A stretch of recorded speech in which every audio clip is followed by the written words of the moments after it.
Kaluoy sa Ginoo, ako nang gilihok-lihok ning akong abaga. Hello guys, Dennis Esperos, Bonsitir. So karon na si Ma'am Galvez napud say problema sa panglawas sa diha nga gikayro nato unsay mga kabag-ohan ni ato siyang susihon.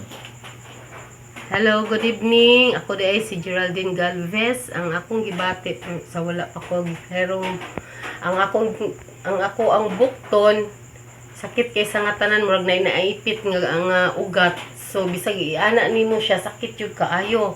Pero sa diha nga na-line bones nako kaluoy sa Ginoo, ako nang gilihok-lihok ning akong abaga. Di na gyud sakit. So nigaan ang akong lawas og praise the Lord jud kaayo no nga gitag-aan siya og talent og naapil po ko sa iyahang kuan kanang benefits sa iyahang kuan sa ako ang bone alignment. So thank you kay Sir Dens. Okay.